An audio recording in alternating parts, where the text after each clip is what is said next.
so we'll get right into the meeting.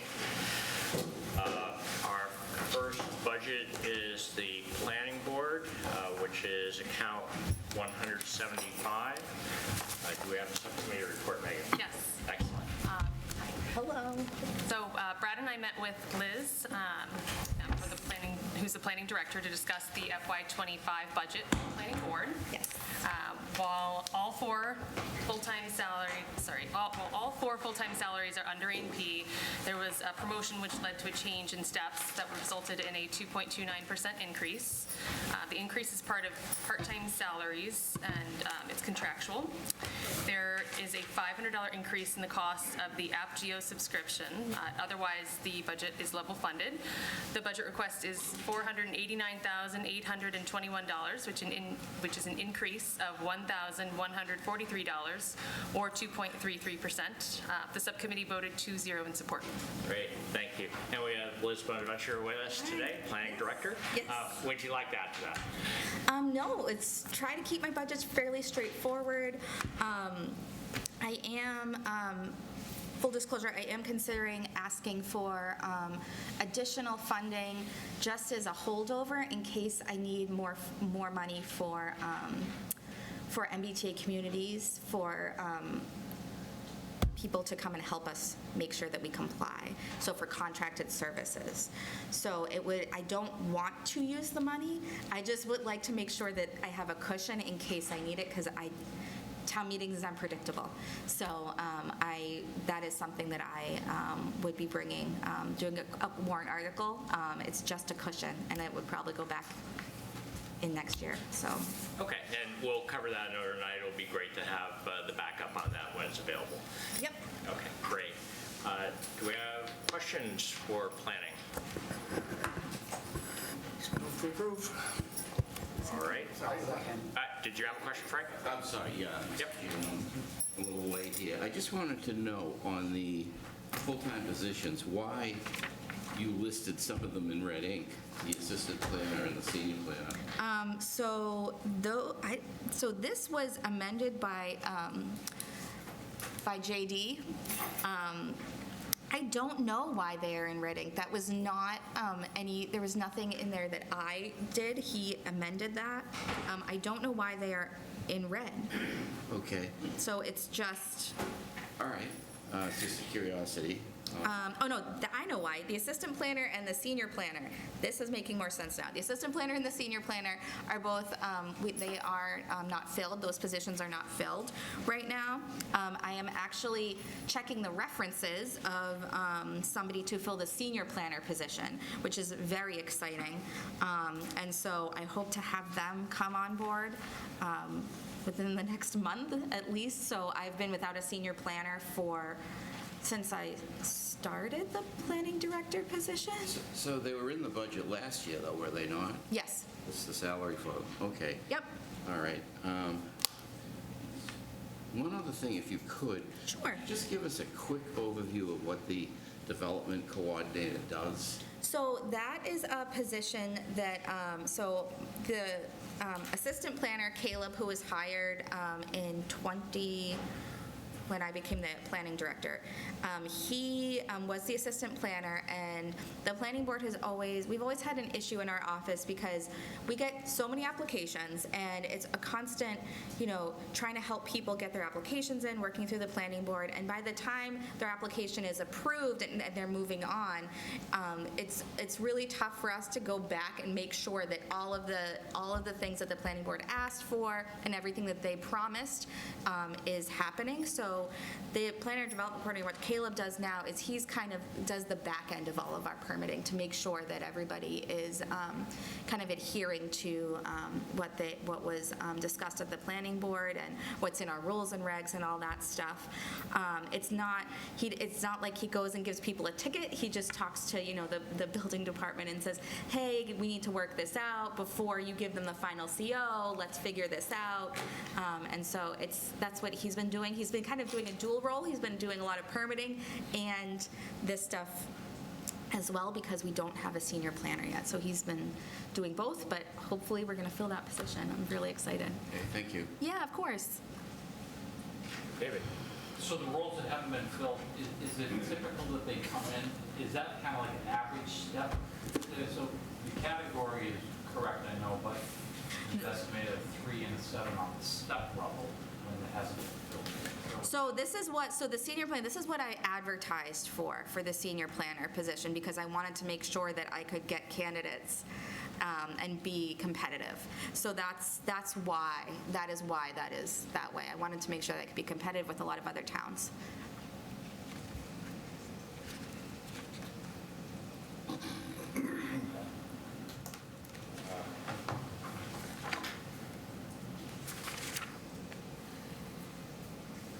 Right. Anything else? Okay, we have a motion. Do we have a second? Yes, second. Thank you. All right, this is to approve the planning budget of $489,821. And since everyone is in person, we can vote by hand. So all those in favor, raise your hand, please. Opposed? Abstained? All right, that's 12-0-0. Thank you very much. Thank you. All right, let's get that over here. All right, our next budget is the library, which is account 610. And we have Library Director Michael Wick with us. Do we have a subcommittee report, Megan? Yes. Excellent. So Brad and I met with Michael Wick, the library director, Phil Gallagher, library trustee, and our own Rob Neufeld, also a library trustee, to discuss Burlington's public library budget for FY25. Full-time salaries have increased through contract, and also because a part-time assistant to the children's librarian has moved to a full-time position for half of the fiscal year. Part-time salaries are down slightly because of that transition as well. Contracted services are down, with line items being covered by either the trustees or the Friends of the Library. The materials and supplies lines are both up slightly. There's an increase in book and periodical purchases, which is required to meet the state requirement of 12% of the library's budget, going towards just those types of specific purchases. The budget request is for $1,870,331, which is an increase of $80,600 or 4.5%. And the subcommittee voted 2-0 in support. We also discussed the facilities budget too. Should we talk about that? We'll come to that next. Okay. Yep. Would you like to add to that, Michael? So I would like to add just about the position that Megan mentioned, transitioning from part-time to full-time. We recently had another community survey. We do strategic planning every 5 years. This is required by the state in order for us to receive grants and other funding. So what we heard from the community was overwhelmingly that they want to see more programming for children. We have 3 part-time staff, 1 full-time staff member, and then 1 young adult librarian in the department. And we're doing the maximum of what we can with programming in-house. So what I'm looking to do with this position is increase the amount of programming that we're doing, increase the timing of programming, because that was another thing that we were asked for, more programming on the weekends, more programming in the evenings. So that's what we were looking to do in this position in addressing that. We do have it starting halfway through the fiscal year so that it eases that position in.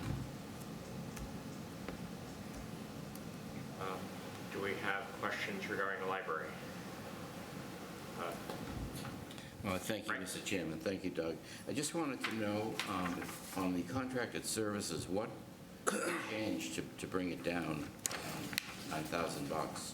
So partially, in some of the changes, we are going to be pulling from the state aid that we receive. So we wouldn't be asking the municipality for that portion this fiscal year. What state aid is this? We receive state aid. So there's state aid awarded to all libraries that are accredited through the Mass Board of Library Commissioners. And so we receive an amount of state aid that's used to support library programs and services. And so we'll be using a portion of that to shortfall. So is it something you can sort of count on year to year, or is it a one-time event, or what? So it is annual that we do get it. We aren't able to count on the exact number, though, because that's dictated by the state. And so without, being able to forecast that necessarily, it becomes Right. difficult to figure out That exactly. could be a variable year to year. Yes. Okay, thank you. A couple of things. How much was it? I mean, how much is it? Oh, how much is the state aid? Usually, so it's been going up, luckily. The Massapequa Library Commissioner has done a very good job of advocating for libraries. So we're around $45,000 a year that we receive. And so what we do is we turn that into projects that we don't need to then in turn request other monies from the town in order to fill. So for example, we used that money last year to be able to increase the audiovisual capabilities of our programming space. And that was an $80,000 project. So we had saved up a little bit of money and expended that. We're looking at, we have some of the monies earmarked as well for other projects. We have room dividers in that same programming space that we increased the AV for. And unfortunately, the runners that they're on have been damaged over the years of use. And so we're looking to repair those. And last time we got an estimate on what that would cost, it was about $60,000, but that was pre-COVID. So I'm expecting that is going to go up quite a bit more. And then second, and I guess it's more just for a discussion, it's not an attack on the library. I struggle with the change, the full-time position, the switch, because it is increasing the programming, and we talk a lot in here about level services, and we're actually not doing level services in a lot of places, and now we're adding services, which I get, but you could justify 5 more people, I would assume, through surveys of what people want to see at the library. But we could do that for the rec department, and we could do that for a lot of things. So I just struggle with that. We talk about it every year as we talk about, we're trying to do level services and level funded, but then we keep bumping into things that are like, well, but we want to do this new thing. And I love doing new things, but There's a cost. there's a cost, and it's a little challenging. I mean, I was on the rec subcommittee for a long time, and it was like, we could offer so many more programs, and it's like, yeah, but then that's increased services, that's not level service. Yeah, Ron, sorry. Go ahead, Ron. I'm a trustee, obviously, and head of the Board of Trustees. The money that we get is so that we can smooth out the hard times. Like when we were during the pandemic, we used some of that money, and we save up money so that we can get a new AV system after 30 years and redo the dividers and maybe even get a desk here and there. Essentially what the new person is also pushing our social media. Library has not changed its central core, the way that we manage everything for a long time, and we're adjusting for the digital age, finally. So he goes and he creates emails to go out and tells people that we have these programs, and our programs are being used more and more and more by the town. That's what his purpose was. Yeah, please, through the chair. Please don't misunderstand. I think it's valid, but it's more. We just have to decide that. I mean, we can't, on the one hand, tell departments we're trying to do level services, and that's increased, I'm glad, but It's, these budgets are getting tighter and tighter and harder and harder, and that's not petitions, and that's an ongoing expense that actually only half of it is in this budget, and then it's going to be a full-time, a full year impact next year, and it's retirement, it's health insurance, so that's just my concern. I mean, I get it, but I'd love to see a few more employees for library, for rec, there's a lot of places. actually, we have less employees because we got rid of, how many pages did we get rid of? There were 8 pages. But with this position, it is a union position, so they are getting benefits already. This wouldn't be taking a part-time, non-union position and transferring it to a full-time. It's taking an already existing union position and bumping it up to full-time.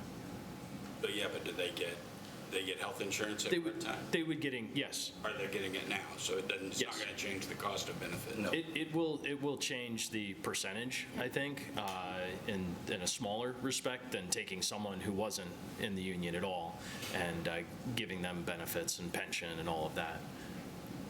Yeah, I just, it's a struggle every year. And it's not this specific Oh, I get it. library budget. Yeah. It's the overall thought. Oh, one thing, just another thing, just a clarification that I had sent Michael an email about this. I was a little confused why, and you'll notice this on a lot of the budgets, that all the step dates, or almost all the step dates, are July 1st, as opposed to being scattered around. That's the result of union negotiation, apparently, that part of the deal was everyone's step date went to July 1st, so that's why you'll see a lot of that on all the budgets, not just the library. Yeah, that was for the BMEA. You'll see that. That's awesome, actually. That makes it so much easier for budgeting. Yeah, of course. Until we hire That the next won't last person, long, but, unfortunately.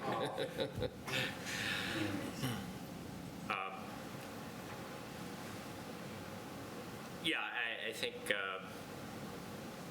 it's a good question on the FTEs. I don't know, we don't unfortunately have the FTE, administration is still finalizing it. We don't have the full FTE chart plan right now to compare how this fits in that plan. I don't know if this was something they were assuming or not. David? You answered half of the question for me, as to you, that it's a benefited position at part-time. Consideration for adding a part-time non-benefit versus adding full-time. The difficulty would be that, you know, the type of work that we're looking for this person to do would be of a different level than a union position, because we have certain job descriptions and tiers that these positions are written for. And so I think that it would probably be a bit more of a struggle bringing in a part-time, non-union individual doing similar work when we have part-time union individuals doing that work already.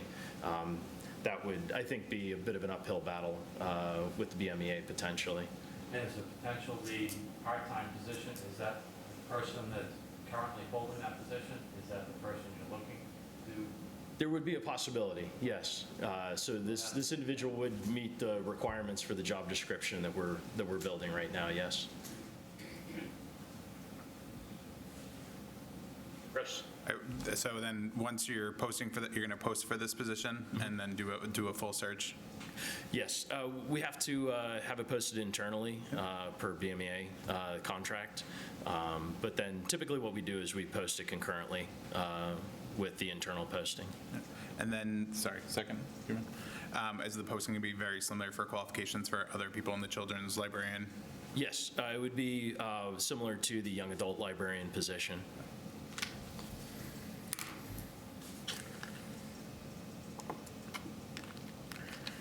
Motion to approve? Thank you. Okay, this is to approve the library budget of $1,870,331. Those in favor, raise your hands. Okay, opposed? Abstain?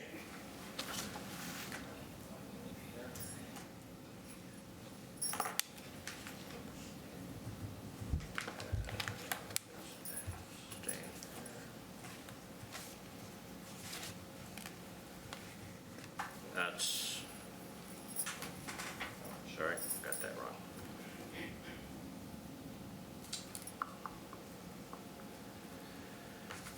There we go. 921, that passes. Thank you, Michael. Thank you. Oh, wait. Yeah, I was going to say, I'm not leaving yet. Wait, I know there's more. facilities are up. We now have have the separate library facilities budget, which is account 192. So we have a report on that. Yes, we do. So we met with Michael to discuss the facilities budget. The request is for $99,687, which is an increase of $1,524 or 1.55%.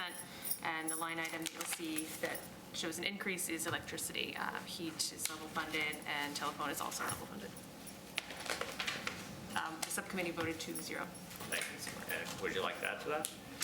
So this is something that we removed from the library budget as a whole prior to my time, because what was happening is that the way that the state looks at accreditation of libraries is they look at the budget, and so 12% of our materials expenditures, 12% of our circulating materials expenditures would have to be representative of the budget as a whole. So years ago, they did the smart thing and they removed facilities from it so that we're not spending 12% on facilities as well. Okay. Do we have questions on this? Motion to approve. Second. Thank you. All right, this is to approve the library facilities budget of $99,687. Those in favor, raise your hand, please. Opposed? Abstain? You voted yes on that, right? Okay. All right. I have nothing to do with facilities. We won't hold you accountable. All right, that passes 12-0-0. All right, thank you very much. Michael. Now you can go.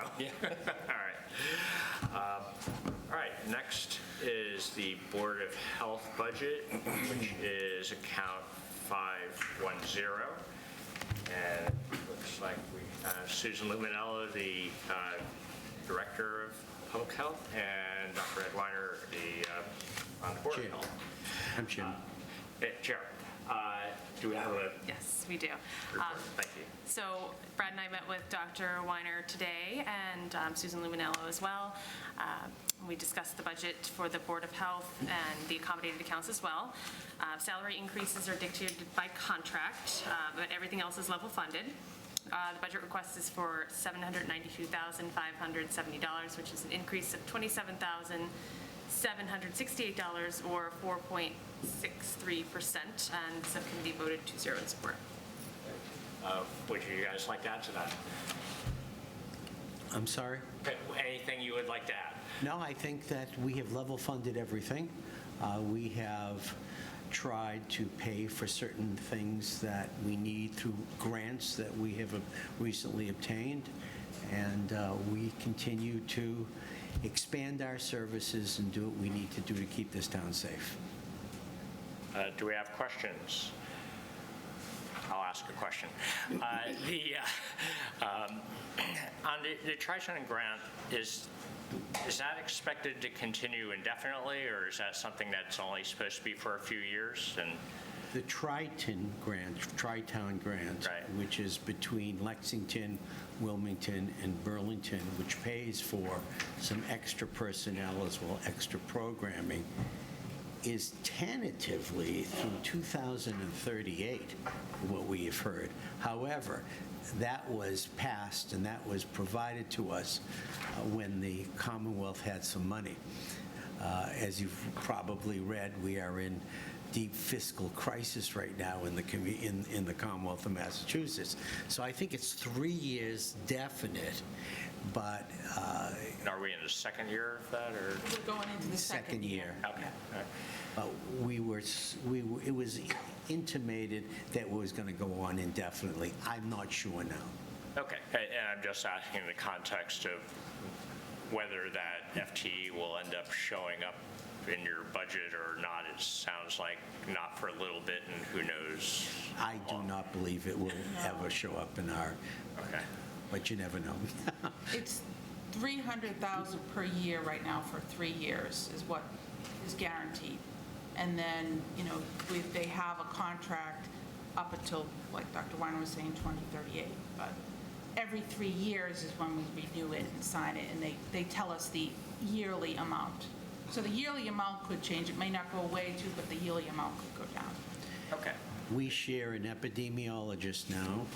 an extra nurse, actually a nurse, because we have not been able to find a supervisory nurse for the Board of Health, an outreach person, and a tobacco person, as well as an administrative person. So it does pay for 5 people, extra services, and a lot more programming.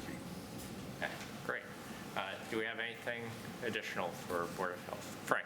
Thank you, Mr. Chairman. I just wanted to check, folks, on the salaries. The very last line is Board of Health staff to attend Board of Health meetings, $73.30. Is the budget for that? You with me? Is that the overtime? It's under, yes. Yeah. Yes. What I wanted to know is, so these are staff people. Is this contractual?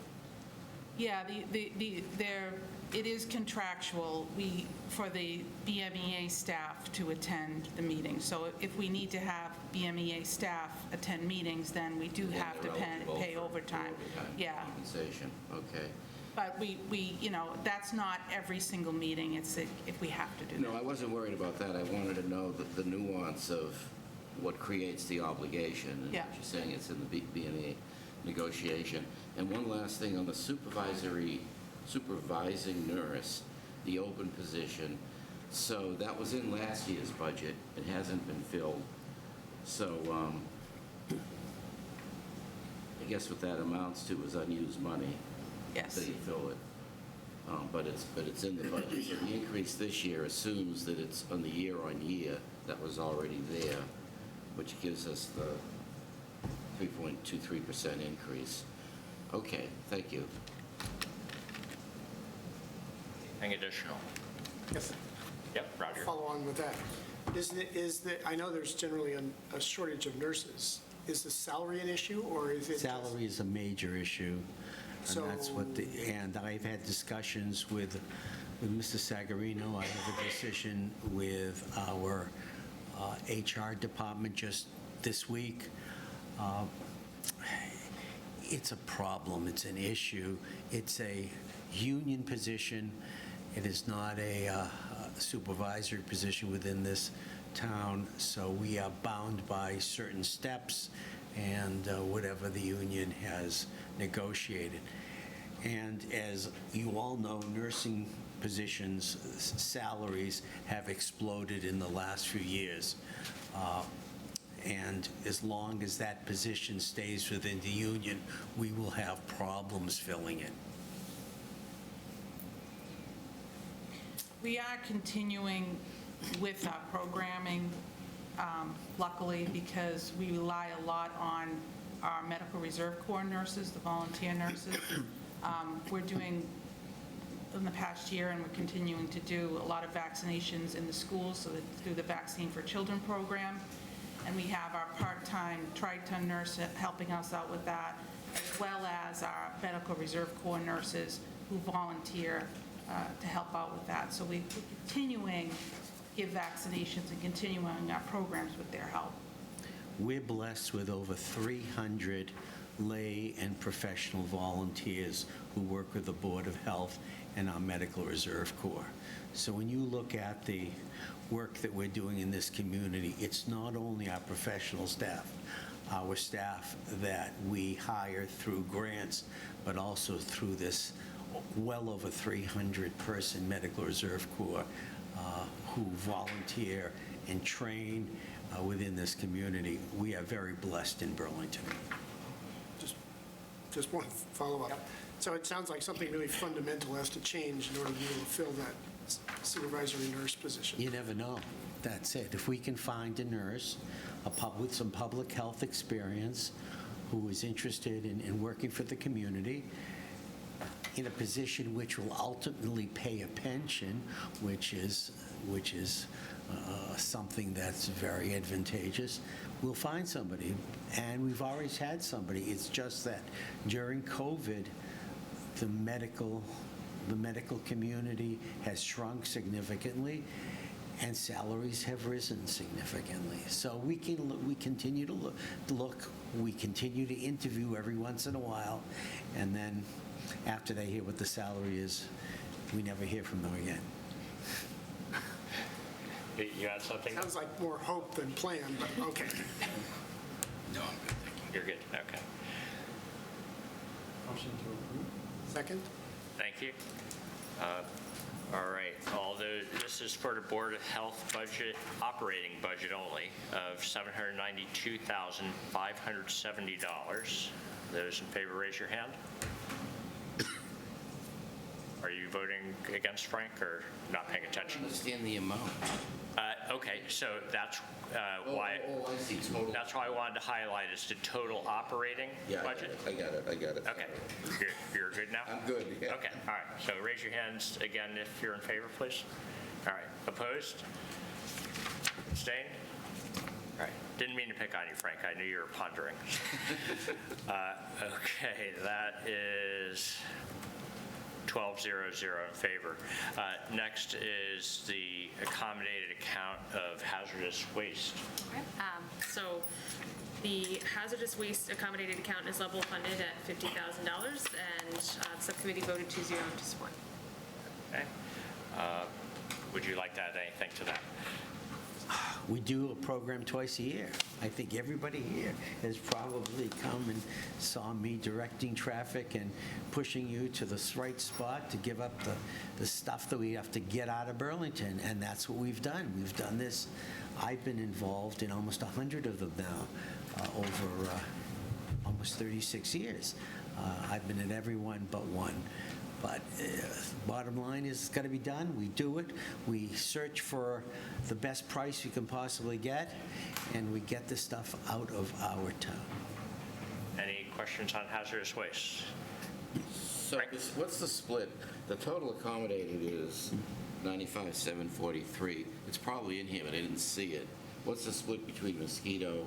If you look on the first page of the budget, Special accounts? 50 versus, it's down, so it's 50,000 for this. that's roughly 50/50. Okay, thank you. Okay. Anything else? Move to approve? Second. Thank you. All right, so this is for the hazardous waste accommodated account of $50,000. Those in favor, raise your hand, please. Opposed? Abstain. That's 12-0-0. Next is the accommodated account with Frank's foreshadowing of mosquito control. Well, Frank said it all. The mosquito control accommodated account is level funded again at $45,743, and the subcommittee voted 2-0 to support. Thank you. Anything on that? We've level funded it for quite a long time now, and I'd hate to be in this community without mosquito control in some areas of this town. And we helicopter spray in the spring to decrease the amount of larvae, and we truck mount spray when necessary, and we do our best to accommodate those people who don't want spraying. And it's worked. I think it's been very successful. Excellent. Any questions on mosquitoes? David? Curious how you come up with the amount. I'll leave that to 45,000. Yeah. I'm curious. Not one penny too much or too little. It's not for a mosquito, I can assure you. Year over year, It's- they it's- just copy it from the last budget. That's how they come up with it. Well, no, it's through the East Middlesex Mosquito Control Commission, so there are commissions that have been organized around the state. We have no control, it's like we can't shop around for who we're going to use, we have to use them, and it's a pooled thing with communities surrounding us. So what they do is they give us the amount based on what we have had in the past. So we have the helicopter larvae spraying, we have the larvicide, and then they have the surveillance traps. So there's several traps around the town where they catch and count the mosquitoes to determine where they're going to do the truck-mounted spraying. So we may have more or less truck-mounted spraying depending upon how many mosquitoes we have, but it kind of all will even out with communities beside us, because one year we might get more spraying, one year they might get more spraying. So how they kind of divvy up what the total amount is, I'm not quite sure on that, but they'll give us, this is how much for the helicopter, the larvicide, et cetera. Roger? I should know this from previous years, but is Burlington represented on the commission? Yeah, so our environmental engineer, Christine Mathis, sits on their board, not the board of the East Middlesex Mosquito Control, but all of the communities that are involved within there. So then she goes to the meetings regularly. So, yeah, we are represented. Great, thanks. Motion to approve? Second? Thank you. All right, those in favor of the mosquito control budget of $45,743, please raise your hand. Opposed? Yeah. Abstain. All right, motion passes 12-0-0. And finally is an item that oddly I cannot find on the scorecard anywhere, so I'm going to have to work this out with administration. But there's the Volunteer Reserve Corps. Do you have a report on that? I don't believe. It's under special accounts for $1,000. Let me explain what that's for. We have well over 300, close to 400 volunteers in town. When we do programs throughout the year, we need to pay for certain things in which we cannot take out of a budget. And one of the things we can't take out of the budget is some food. And so we put the $1,000 in, so when we have the household hazardous waste, the fair, the vaccine programs that we have, goes on and on and on. We can serve some donuts and coffee and whatever to all the volunteers that are there. And we would like to incorporate it within our budget, but we can't, so therefore we have to line item it. And it's been a separate line item for several years. I went back and looked, and oddly, it's not showing up in the scorecard. Full disclosure. That's my problem to resolve. I didn't mean to be an issue for you. So any questions on the Volunteer Reserve Corps? All right, this is to approve the, did we get a motion yet? Move to approve. Motion to approve the donut. Thank you. All right, do it for the donuts. This is for the Volunteer Reserve Corps budget of $1,000. Please raise your hand if you're in favor. Opposed? Abstain. All right, that's 12-0-0. Thank you very much. Thank you for all, and thank you to the subcommittee. Thank you for everything. Be well. All right, next is the Recreation Department, which is accounts 630 and 631. And we have Brendan Egan, our Recreation Director, with us, and Steve Nelson from the Recreation Board. Do we have a subcommittee report, Roger? Yes, indeed. Excellent. Sonia and I had a wonderful time talking to Brendan and Kelly about their budget. The budget is up 5.18% to $2,224,822. Salaries are contractual, as with other budgets that do not include the A&P positions, which are the director and assistant director. The funding, an interesting point about the rec department is the funding comes from a variety of sources. There's the budget amount in the operating budget. There are fees associated with programs. There are sponsorships and grants that support part of the activity, and some of the activities and some of the developments in Simons Park are supported by the Simons Trust.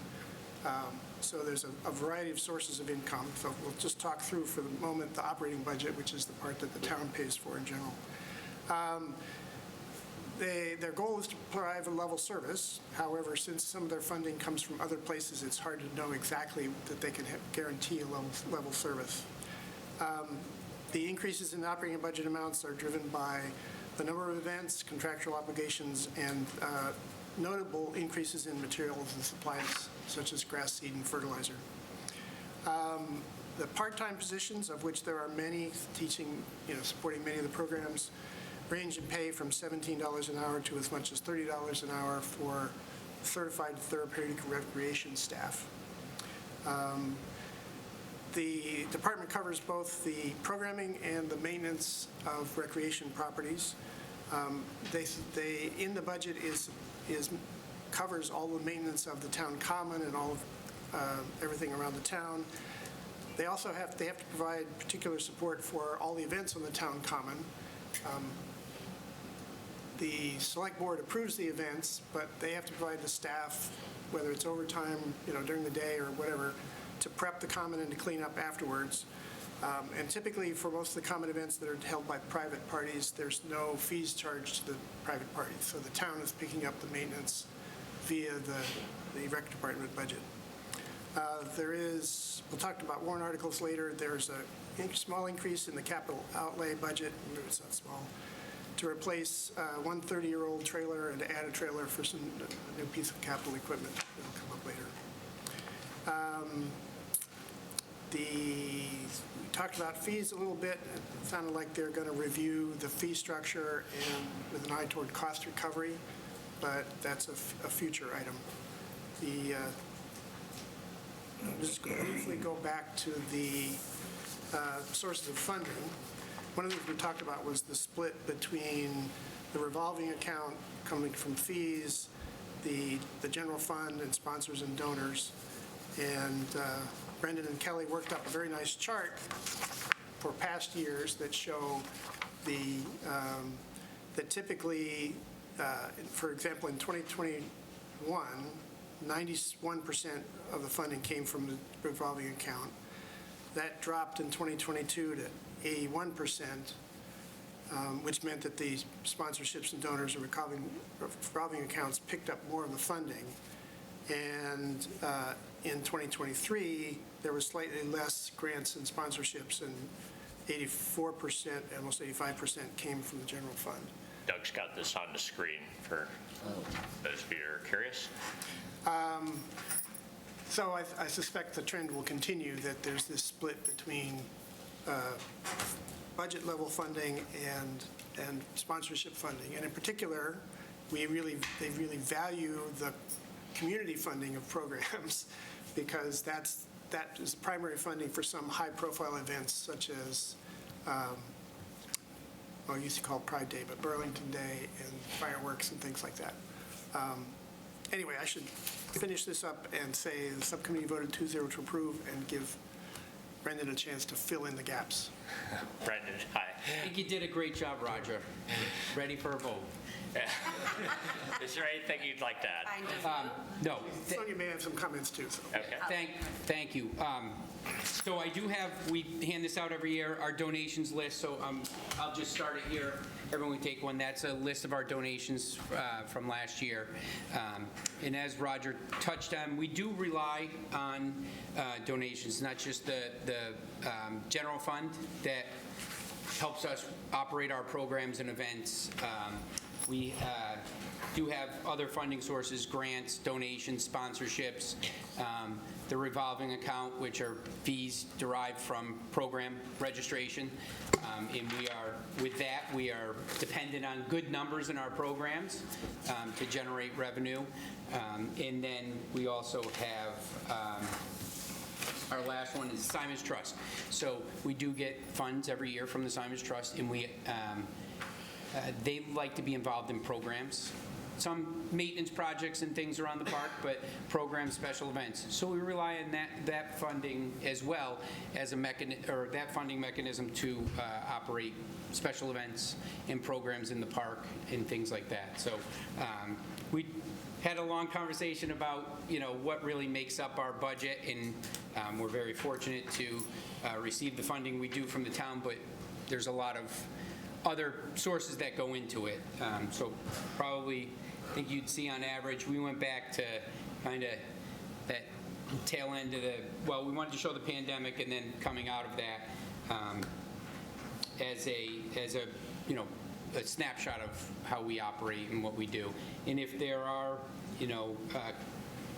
cuts in sponsorships, donations, if we don't see what we usually do, events like Celebrate Burlington, Truck Day, those would go away because they are run, or they would be shrunk.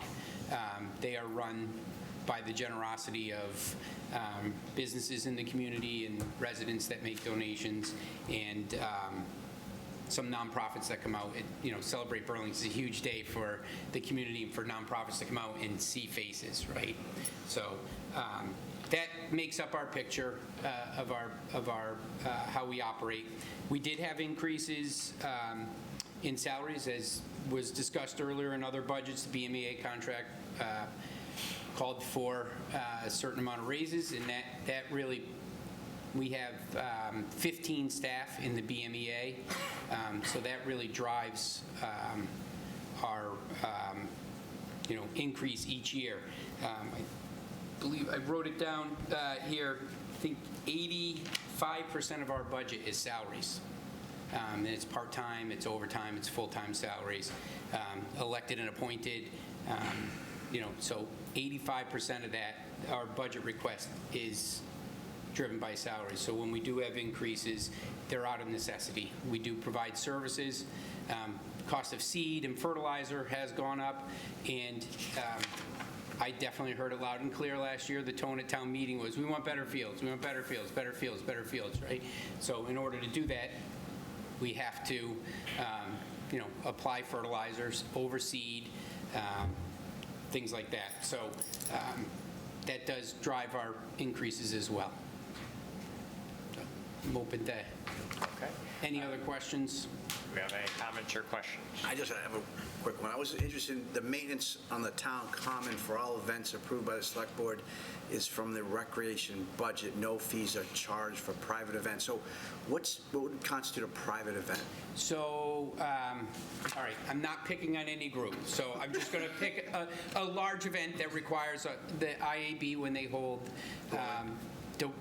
their Diwali event, right? There's electricity out in the common. We have someone on that can help if there's an electrical problem. That event does creates a lot of trash. There's food at the event. There's a lot of people there. So there's no fee for them to use the common. I work with them. They're a great group. They come in prepared all the time, but we do have to provide someone to be there in case there's issues. Other ones, we've had the Pride event that we had last year. We have people on that work weekend shifts, emptying trash around town and cleaning the bathrooms. We can't always make sure they're dedicated to that, because then the other responsibilities don't get taken care of, and we'll get a call, hey, the barrels on this section of town are all overflowing, and so we do have to provide coverage there. And then our own events that go on, and we plan for those, but it seems like more and more events, there's a walk to end ataxia that goes on. We've picked up the cost for some porta potties sometimes. So, we're doing our part, but there is a cost to it. Yeah, I would think there'd be some sort of shared responsibility with a private entity. Has there been any consideration assessing a fee of any sort in terms of, We've had some limited discussions. Hasn't obviously gone anywhere, but it is something that we're cognizant of, and we'll continue that discussion. Because getting back to what Doug had mentioned earlier with the library, with level funding a lot of these programs, and we're getting up against it. And so eventually we're going to have to look at areas where we can generate revenue, and this could be an area where we could generate some revenue. Just kind of a thought and idea, that's all. Sonia. Okay, thank you.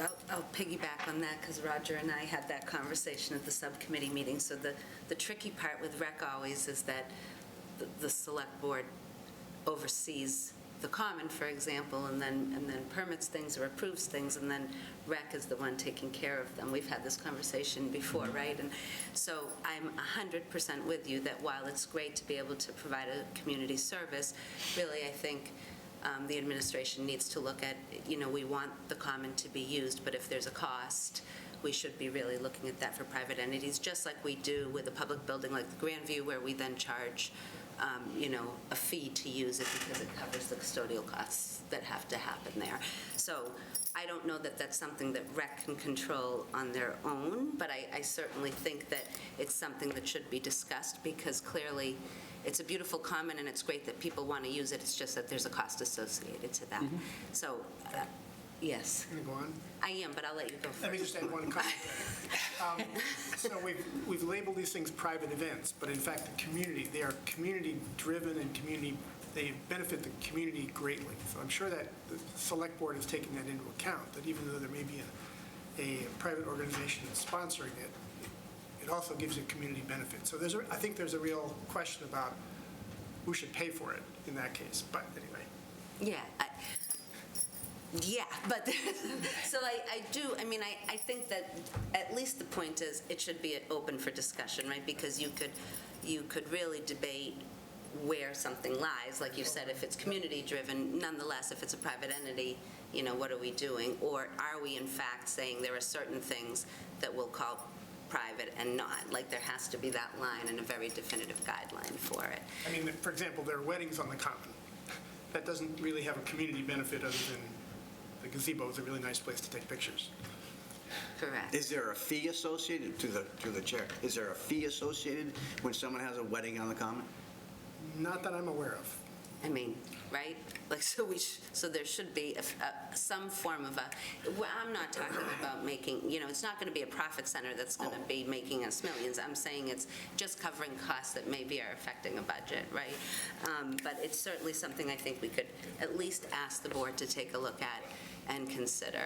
So it needs to be driven through select board, it sounds like. I think so. I think it's not a recreation discussion, but it seems to come up because it comes out of there over time. Mr. Chairman, if I can, I just wanted to piggyback as well on something that Roger said, because the other thing we talked about, in addition, which has to do with fees and things like that, is when you're looking at the budget for recreation, you really are looking at a pie that while funded beautifully by the general fund, really does have some components that are very important, and without them, we had talked about, are we offering a level funding of, the same services, level funding our services, and that's when Rec had told us, yes, as long as the sponsorships come in, because it's not 100% funded by the community, and if it's not 100% funded, through the budget, then it's always at risk if in fact something different comes up. So I think it's great for Ways and Means, and thank you guys for doing this, because it's really great to see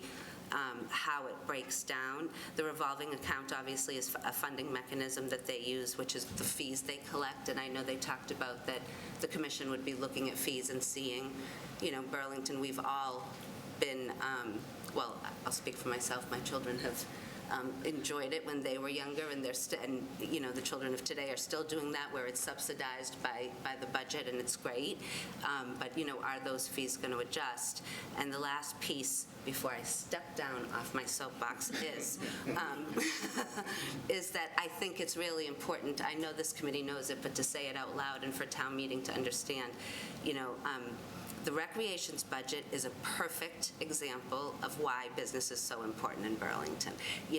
The money that's donated to recreation to make sure that some of these are done are from businesses who are doing business every day in town and want to be part of the community. So this pie really shows an example of something like a Celebrate Burlington, where there are people who come and try to do things for themselves in a community and then continue to give to the community. And I think if you don't really see it in a visual picture, you don't understand that the business community isn't only just paying their taxes, but they're also supporting things, for the people who actually live here. Thank you. Thank you. Ed, All right, Chris was first. Go ahead. Chris. Go ahead. Okay. You guys fight it out. Well, this is related to that point. I'm wondering about the volatility in some of these funding sources. So grants rise exponentially, which is the kind of volatility I like, but for example, the revolving account, if that's just fees for programs and classes, it's much larger in 2022 and then collapses in 23. We had a $100,000 donation for the treehouse at Simon's Park. Okay, so when that goes. that's, yes. So we average around 90 to 100 in the revolving account revenues for the year. And then, so that went into the revolving account. And the sponsors, donors, were there also unusual So donations? the sponsors and donors, was, we average about 60,000. We run Celebrate Burlington completely off of sponsorships, except for part-time staff for that one day is covered. I'm going to just turn that, So, remind me again. the discrepancy in what we take out of the revolving account for, Come up so the microphone so people can hear. sorry, Steve. So the discrepancy you're speaking of is the difference between, there are initiatives that we take on that we take money out of the revolving account for. For example, last year we added Bamboo HR software to be able to track and have our onboard our staff and have our staff use time tracking in that way, so that we aren't filling out handwritten payroll sheets every week and getting caught up with things. That costs our department $60,000 a year to operate that. No, it's not 60. No, it's $16,000 That's $16. Yep. Sorry, I'm so sorry. But I think there are initiatives such as those that are taken out of the revolving account for 2023 that weren't accounted for in 2022. Okay, so the lumpiness is maybe just timing, it's when you take it out. Yes, and then we had a number of capital items that we took out of 2023 that we didn't take out of 2022. For example, instead of providing capital requests for things like the Acoustablock panels, or we took about $15,000 out of the revolving account to pay for the lights at the Simons Park basketball court. So we do smaller capital items out of our revolving account sometimes, and we happen to do a lot in 2023, which affects the amount of revenue within that account. Okay, I see. I was just worried that there was a lumpiness to the effort or outreach for donations in a particular year that maybe we could work on. I understand. I think Chris had it. Sorry, just to respond to that. Oh, okay. Don't underestimate the amount of effort it takes to go out and get donations. Well, yes, that's part of the equation, right?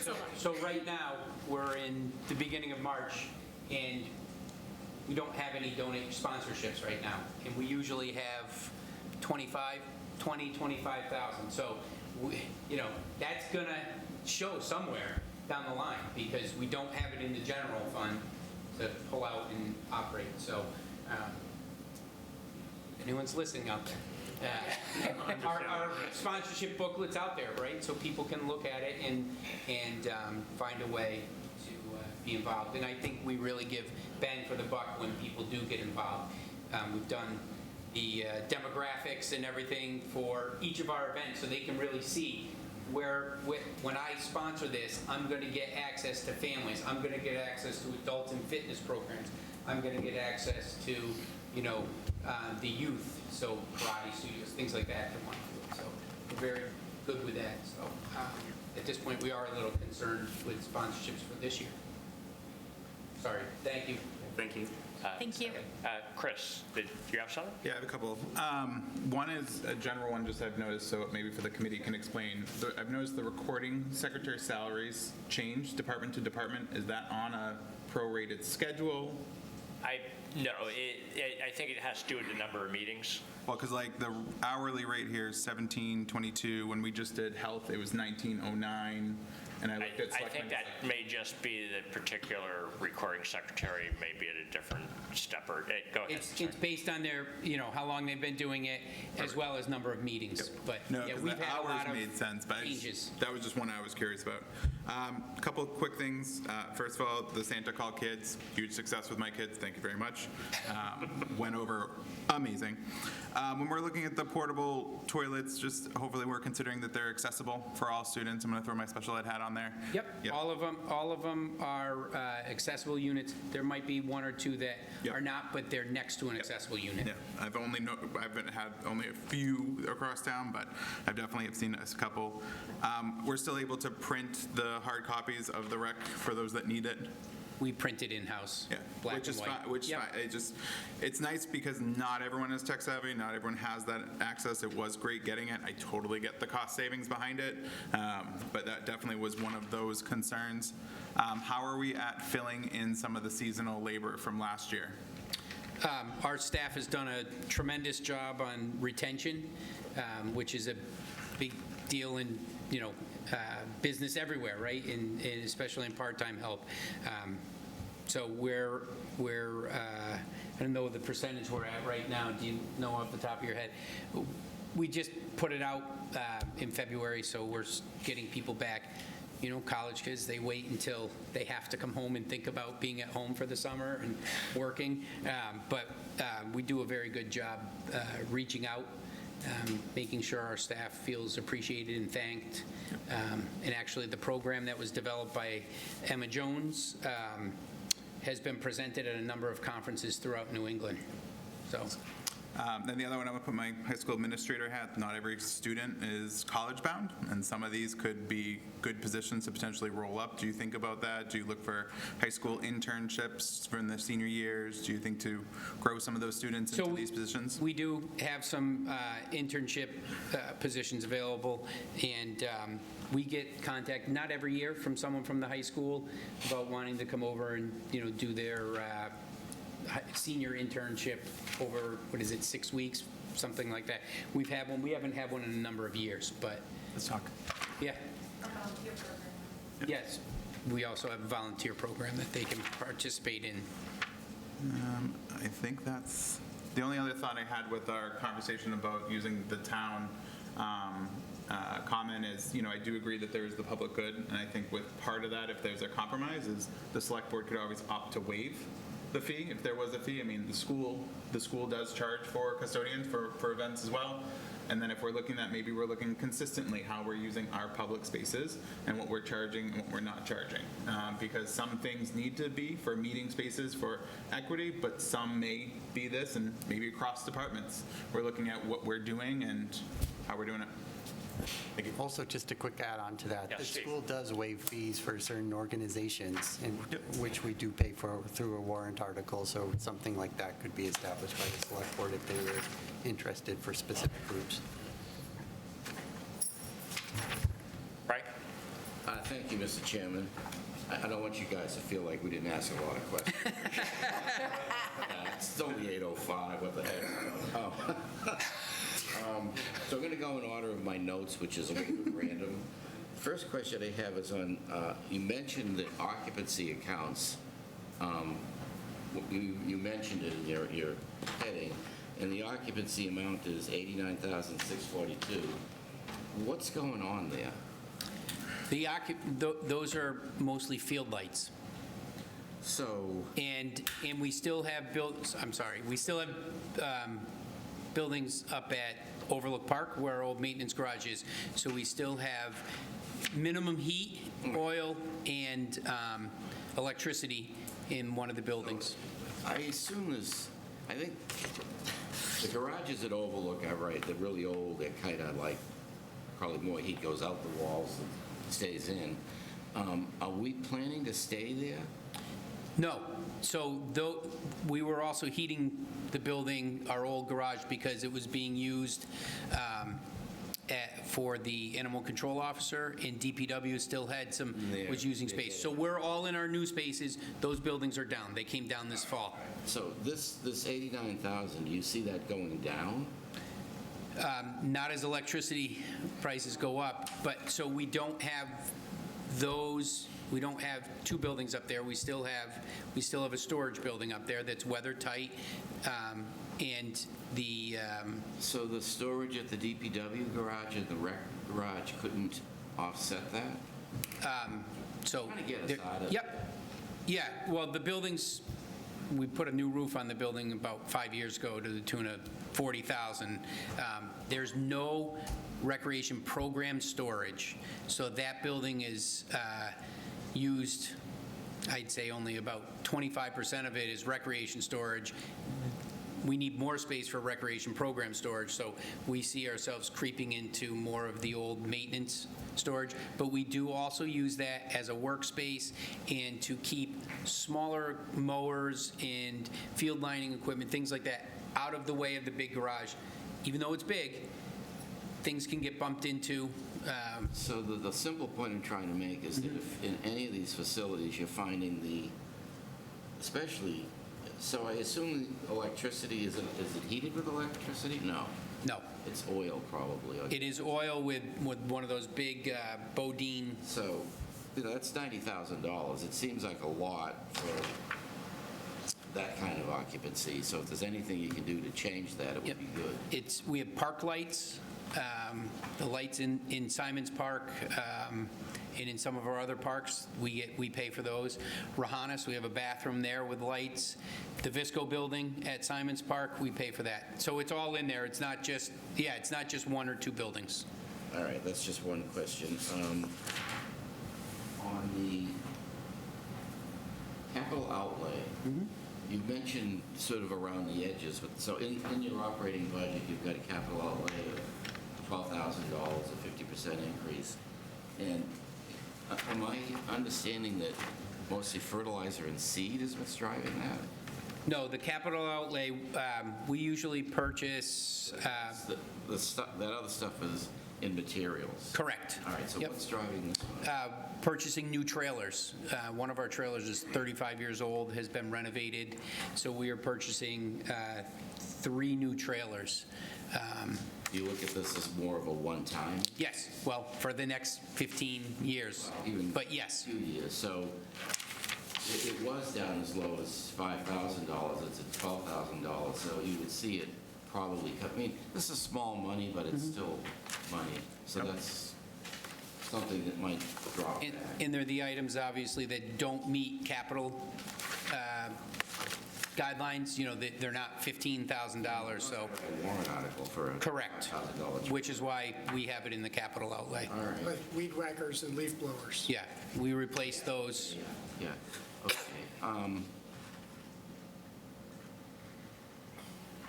Software maintenance contract under contracted services, what is that? So that is, we touched on it a little before, the Bamboo software, we pay a small portion of that out of there, and then we pay a portion of our RecTrack, the registration software that we have all of our programs in that people. Maintenance fee, $8,900? Yes, they are $12,000 for the year. $12,000, and Bamboo is $16,000, so we're covering portions. The rest is coming out of a revolving account. I'd love it if MIS picked it up. That's what I'm wondering. That's quite a bit of money. Is it sophisticated, what it does? Very, yes. So the Bamboo, the HR software, as Kelly mentioned earlier, our staff, we're not filling out paper timesheets anymore. They don't get lost. It's all digital. We onboard all of our employees. All of the paperwork they need to sign is right there instead of, well, you have to come into the office. Well, I can't make it for 3 weeks. It's right there, and it's more efficient for us. All right, and Cards online. on your materials and supplies, It sounds I like guess there's no single item that's all that high. The biggest one was office supplies at $4,000. And it looks like it's a year-to-year thing. You just replicated the prior request here on the actuals. So this is under materials and supplies. Yep. Total of $14,500.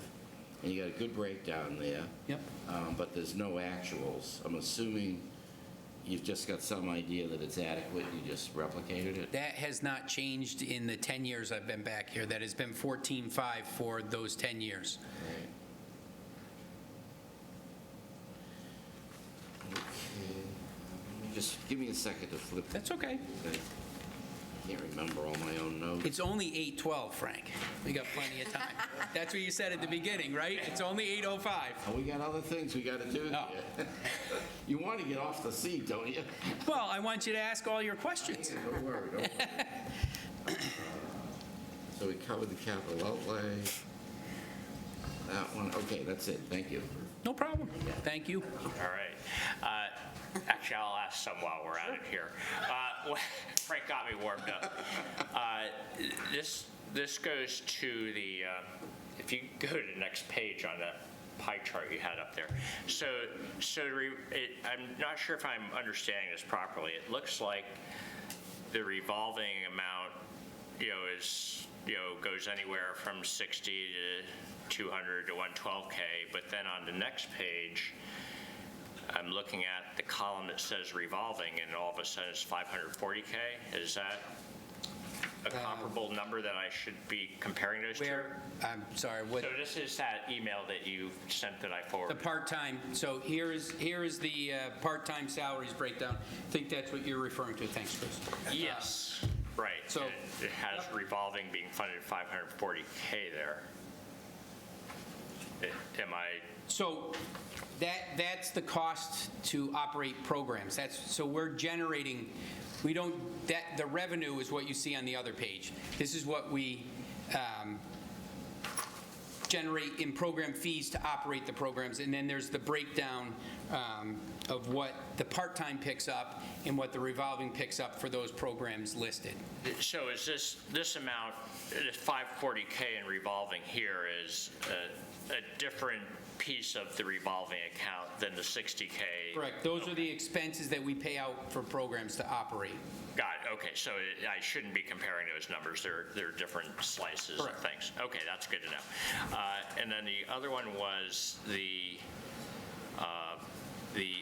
overtime budget. It looks like you've spent 88% in FY24 already, and I'm wondering, how are you going to avoid an overrun there since? Carefully.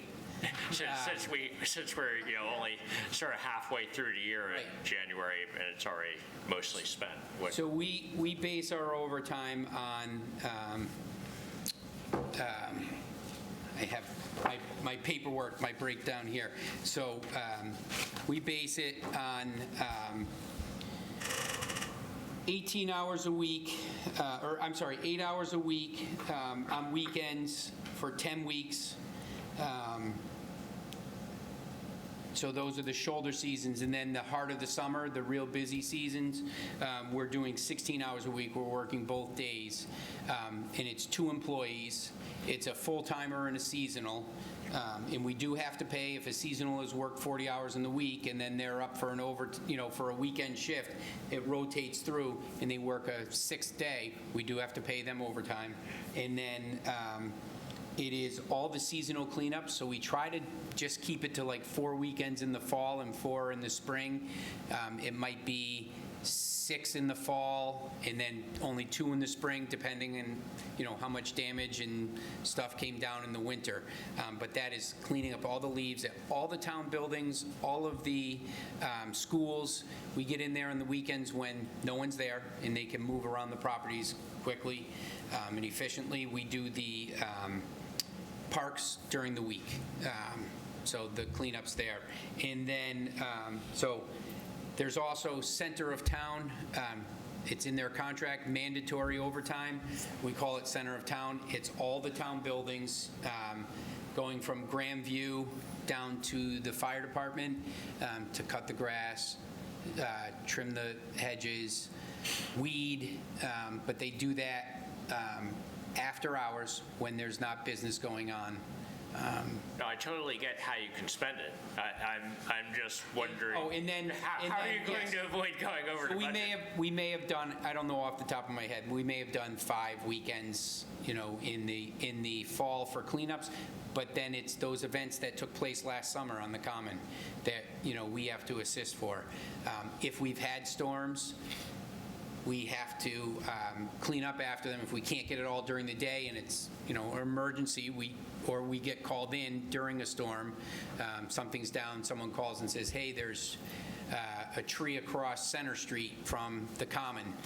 I know some trees came down in that area last, I think it was end of the summer. There was some heavy rainstorms or something, and I know we came in and had to take care of stuff on a weekend, blocking the paths and things like that. So it's weather dependent. We try to keep it to what we know we'll need, but you have to have a little bit of buffer for those emergencies as well. No, again, I understand all that. I'm just looking at the fact that you almost spent your entire FY24 budget. I'm wondering how. Are you expecting that you're going to overrun that budget? It's really what I'm getting at. Yep. If there is, we would take it from seasonal labor, because I think that was a little lower than last year. I have to see, so out of the part-time, it would then come out of the part-time seasonal for the maintenance. Okay, so the thought is you'll probably overrun it, but there's another account you may be able to. That we may be able to draw. So we're going to manage it going through. But to get to the 86, how, that's what I was trying to explain, that, you know, what events would lead up to that. Yep.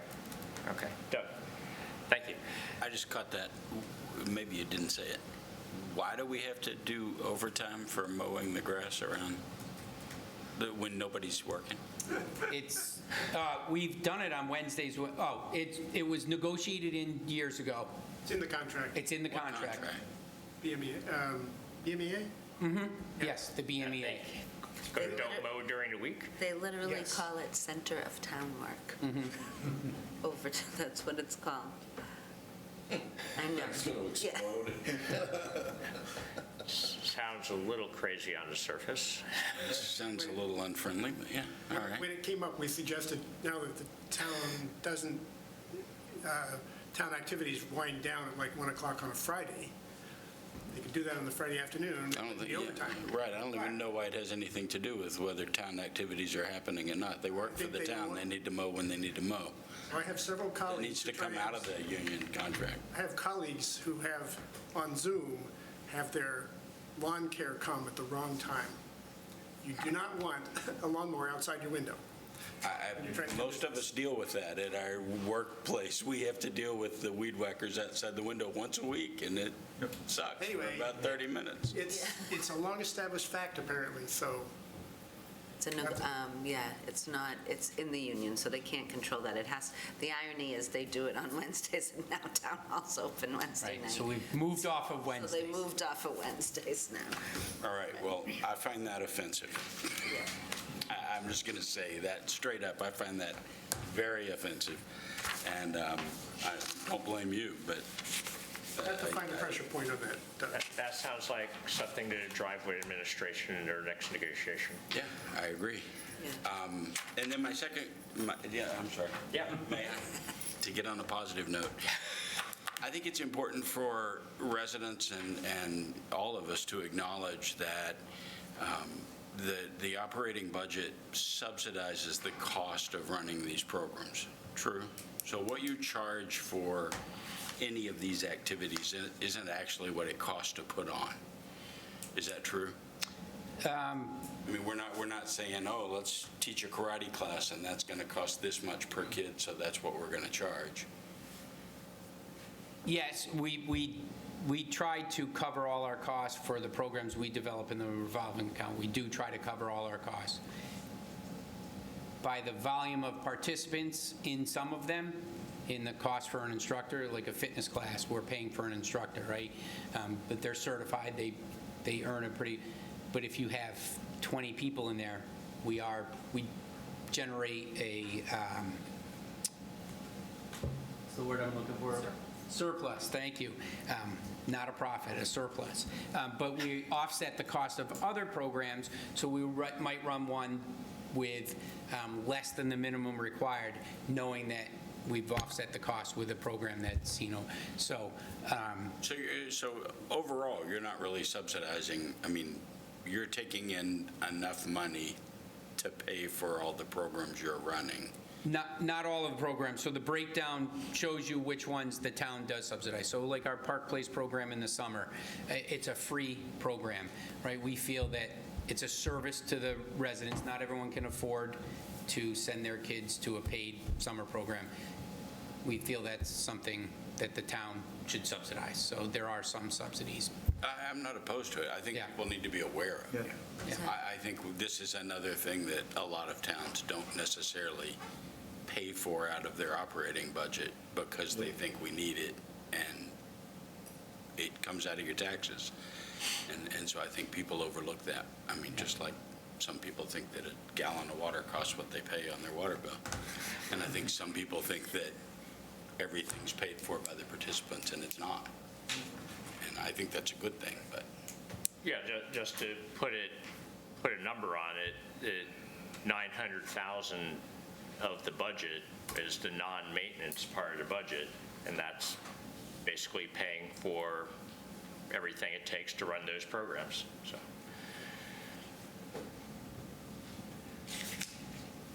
Frank, did you have yet more? Doug hit the tripwire. I remember something I wanted to ask. It's 8:25. It's simple, not to worry, but it struck me as odd. Under contracted services, you have water for $1,200. What is that?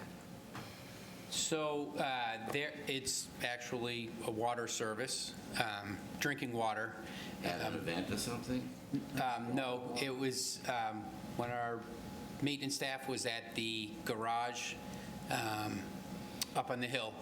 The water up there was not really it's just drinkable. bottled water? Correct. Correct. Okay. Good, thank you. Roger? Similar line items show up in other department budgets as well, which one can take an issue with everywhere, because Yes. Burlington now has wonderful water. With our new highly filtered and MWA water, we should be able to drink it. It definitely shows up in multiple lines in the school department, that's for sure. Yes. And that's worth bringing up, I think. No, we have brought it up. Yep, it's been noticed. Extend the water ban. Especially since they put the filters in there too, in these filling stations. Chairman, motion to approve. Second. Anything further on water? We're going down a rabbit hole. All right. Sorry. No, not just you. Glad we got that out of the way. This is for the recreation budget of $2,224,822. Those in favor, raise your hand, please. Opposed? Abstain? All right, that's 12-0-0. All right, so we're going to try something a little different here now. In the past, we've had all the departments come back and present their capital articles, and we're thinking we can at least save you one trip if we talk about it now. As David pointed out, we haven't heard from administration if the official here's the total amount that we think we should be spending on the pay-as-you-go capital articles. So what I'm going to suggest, since we don't know that total number, so we don't have the overall context, I'm going to suggest we allow you to present, and the subcommittee to present these articles. We can ask all of Frank's questions, so that we can fully understand what it is and whether we think it's justified or not. But we'll withhold our vote on taking a vote until we know what the full capital budget picture is, and then hopefully you won't need to come back for that, since we'll have already asked you all the questions that we need to ask. We'll see how that goes. We're going to try doing this for all the departments, see if we can save folks some trips, see if it works out here. The first one will be warrant article 7-9, which is the leaf back tow behind. I don't think I had numbers on these. I literally just got numbers a few hours ago. So you call them out and we'll do them in a... So this is 7-9, which is the leaf back tow behind. Do you have a report on that, Roger? Yes. So the current vacuum is 10 years old and in need of continuous repair. It's the kind of vacuum that is attached to the back gate of a truck that has a big box for collecting leaves on it. And I guess it's hinged. So, but the machine itself needs repair quite frequently. It's cumbersome to work with. In order to empty the truck, they have to swing it out and then tip the truck up, and it can get damaged in the process, and it needs to be replaced. So they're planning the new vacuum is for $20,000, or the amount is $20,000. It is a tow behind, sort of self-contained powered unit that then exhausts into the same trucks that they have, or it can be switched between trucks. I'm sorry if I interrupt just one moment. I sent this in the email, but just in case you didn't read it, there's in the Ways and Means website, in the budget section, there is a capital project section at the very bottom, which has the backup for each of the things we're going to be discussing here if you want to see charts and diagrams. Sorry to interrupt. No, good point. I should have mentioned that as well. Anyway, so subcommittee thought it was a worthwhile thing to replace and necessary for various cleanups, and we voted 2-0 to approve. Okay. Would you like to add anything to that? Just that we are switching models. The current one is 10 years old. It is under constant repair. There's a giant impeller inside, so everything, it sucks through leaves, sticks, rocks, everything. We've replaced the impeller. We've replaced the tubes, both the one that shoots into the back of the truck and that sucks up. It gets a lot of use on those cleanups and storm events and things like that throughout the year. It is attached to the back of the truck, so it's bouncing around with the truck. When they fill the leaf box on the back of the truck, they leave the site with the leaf vacuum, so they can't fill up anything else. So it's not very efficient either. So having a tow-behind unit, they can unhitch it. They could bring another truck over with a second leaf box and continue to work and clean up the site and move on, and the other truck can meet them wherever they are. And we see that there will be less wear on the vehicle as well. You don't have that heavy unit hanging on the tailgate of the truck. Okay. Questions on the leaf vacuum? Okay. Then we'll move on to what will be Article 7-10, which is the skid steer T66. Roger. All right, so this is $68,000 to buy a new piece of equipment for the Recreation Department. Because of its size and mobility, it's a lot more flexible, can be used in more places to where they currently have larger tractors that are harder to get into tight corners. It can be used in many different areas, and will save them a lot of time.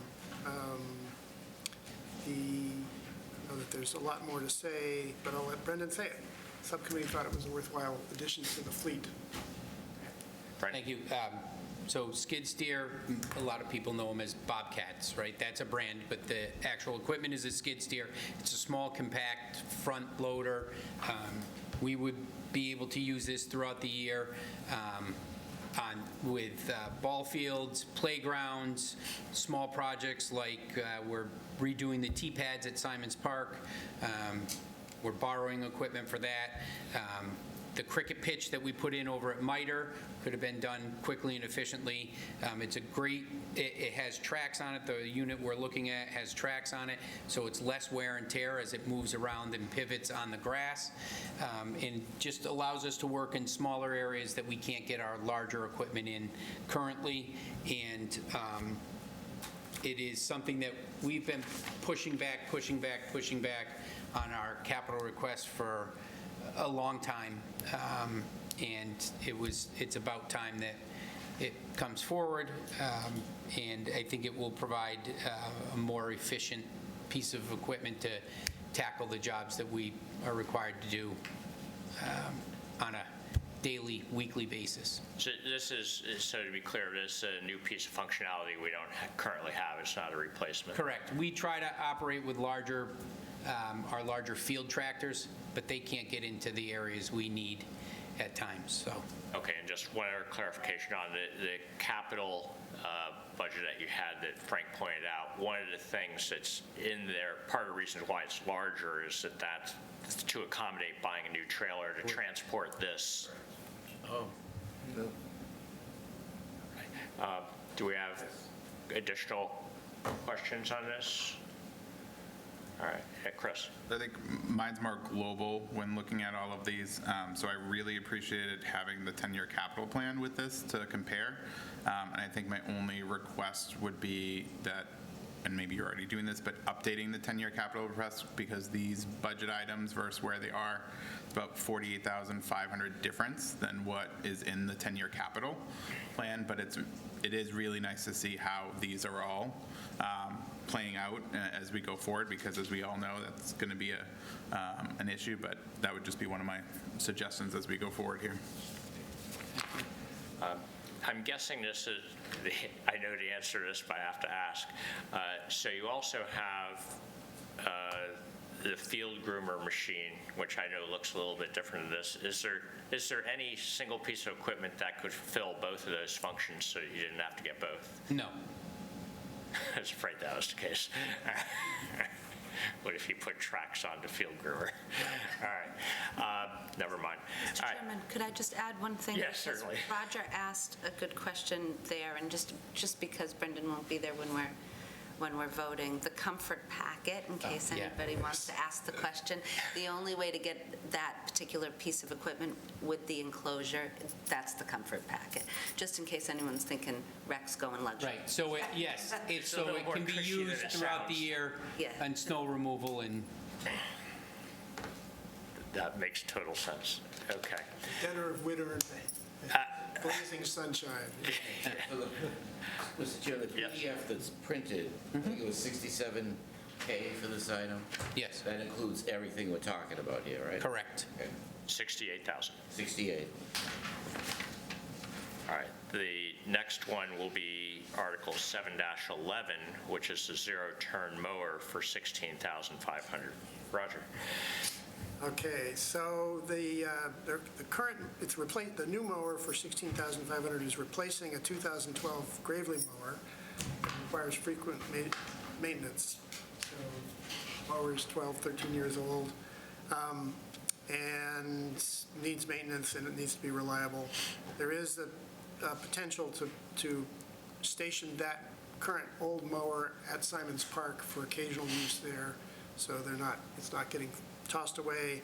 The mowers, there are, I guess, 2 mowers in their primary rotation that are all summer, both of them are used pretty much all day, every day. So they're at capacity, and this mower just replaces one of them and makes it easier to do the job, so. This is different than the only weekend mowers. Sorry, shouldn't mean to start playing. Want to come to my house on the weekend? Anyway, so the subcommittee thought it was good to replace an old equipment that was unreliable. Okay, Brendan? That says it all. We have 2 zero-turn mowers that go out on our cutting crew, and they run from April until, we were actually cutting grass in December this year. And it was, one of the zero-turns was out there. It's used during leaf season as well to mulch the leaves and get them out away from buildings where they can't necessarily get in. But it is used every day. We operate 2 of them. If one goes down, it cuts down on the amount of grass we can mow, and everybody wants their area of town, their park, their playing field mowed yesterday. So that puts a dent in that plan. And this is an older one that has been well used.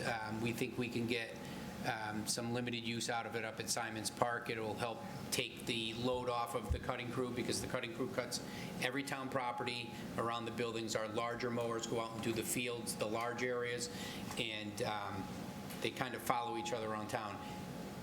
Rain day, it stops that schedule, so Simons usually is one of the last ones to get cut. This would have a mower up there that they could use to cut the small areas. So, but we look at it as probably, when we have to replace the other one, the one at Simons would go, and the next one that would be replaced, so they're always going to have an old unit at Simons. Okay. Any questions on the zero-turn mower? No? Okay. All right. Next is going to be Article 7-12, the ball field groomer for $40,000. Roger? All right, so this is another replacement groomer for $40,000. It has specialty equipment for grading around ball fields and moving dirt around, smoothing it out perfectly. And the current groomer is fragile enough that they're giving it a complete overhaul, hoping that it will last through the summer until the new one can be replaced. And subcommittee voted to support it. I'll let Brendan fill in any any gaps there. Brendan? So it is 15 years old. This is the only one we have. When we got this one, we kept the old one as a backup because once this goes down, we don't have another piece. Well, we have one other piece of equipment, but it's not easy to operate on the tight, smaller ball fields. So this is our only one left. It's getting a complete rehab this winter in order to get us through the spring with the hopes that we can get a new unit in July. This does work in coordination with the skid steer. So the skid steer would bring infield clay out onto the infields, and then this unit would be able to grade it.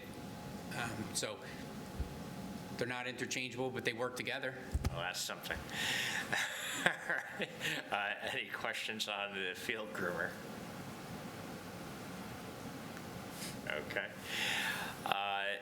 And then finally, we have what will be Article, hold on here, Article 7-13, which the Wildmere Playground renovation for $190,000. Roger? Yeah, this one's going to be the most fun, even though I'm probably too big to really enjoy it. The playground at Wildmere is 24 years old, and it really needs a serious replacement and to make it safer and accessible. So if you look through the backup, there's a pretty nice diagram of new climbing structures, new swings, new port-in-place surface, which is handicapped accessible. And they're also going to slightly shrink the area around the playgrounds because the current one is bigger than it needs to be. And it seemed like high time to do this and a good improvement. Brendan? Roger said it all again. We will be replacing the Wildmere Playground, all of the playgrounds in Burlington except for the new Francis Wyman Playground and Memorial School, and then Wildwood and Regan are over 20 years old. And they are at the end of their useful life. We had this on last year and pulled it. It is something that we need to take a serious look at our playgrounds and start picking them off a list. Our outdoor facility master plan is in progress right now and is going to identify all of those playgrounds and their safety issues. We will shrink the area of the current playground. Play has changed, so the components that will go into a new playground are different than what was there 20 plus years ago and what was deemed fun play equipment. It's much different now, and having the port-in-place surface allows people of all ability levels to access the playground. We have accessible swing, but we also have like a parent tot swing, so the tot can swing in their bucket swing and an adult could sit and face them and they can actually enjoy swinging together. So those are some of the different features that go in there, and the pathway to the playground will be accessible as well. So it's not this accessible playground out across the grass that no one really can get to. So there's two halves to Wildmere. It looks like there's a basketball court on the other side. Is this just the playground half that we're talking about? The basketball court, yes, is on the right, and the playground is in the back left corner. And it's quite a large area. It takes a lot of playground fiber, engineered wood fiber, the wood chips. This will shrink the area, I'm going to guess, by half, I believe, and be a port in place. The rest of it will be grass. We're not doing anything, the old area outside of the new playground would all be grass. So we're staying environmental. When you say port in place, what does that mean? It's a rubber surface. Memorial School, the playground there is a port in place. So it meets all playground safety standards. It's just firm but cushy. It meets the fall standards for playgrounds. It's a longer lasting. Warranty on those is usually 3 to 5 years on the surface, as long as the subsurface was prepared correctly. So you get, you're probably going to get 10 as long as it's maintained well. You're going to get 10 plus out of it. How many parks does Burlington have? 17, thank you, 17. 17. Okay, great. Chris? So I have a couple questions on this one. So do you know what the approximate size of this park is? The dimensions here? Yeah. No, the park itself. Oh, the park itself? Yeah. I'm going to guess about an acre. It's not much more than that. It's a great neighborhood park. Yeah, this reminds me a lot of veterans. I haven't been this one, but we go to veterans quite a bit. I think, so I'm all for playgrounds, especially updating it. I think my only concern with this is after looking at, it was the schools that did the field study the last year, correct? And you have the field study ongoing? They did an athletic field Yeah. study. We're doing everything. Yeah, so I think my only concern with this is that was very eye-opening when the school field study came out, because that, if we did everything in there, it was roughly $50 million that we needed to invest in that. And we have space here, and then the question is, you have a neighborhood that's used to a playground and a basketball. There isn't a lot of parking, so that's a concern. But we're always looking for field space in town, and I just, if we're gonna put a permanent structure, and again, I totally understand this is what the neighborhood may want and need, and I'm not trying to get out ahead of that, but I felt that field study was very important. And I would be very curious in making sure that when we're doing these things, that we're looking at the optimal space of all of our fields, because as we know, when doing the Fox Hill School and doing these, we don't have a lot of space left in town.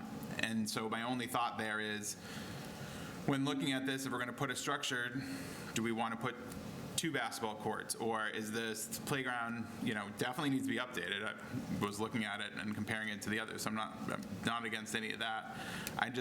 My little bit concern is knowing how good that report was from the schools and really looking forward to this next one, but also knowing the investment we're going to have to put into a lot of these fields, as well as the public push that we saw last town meeting and the public push that we get for some of these things.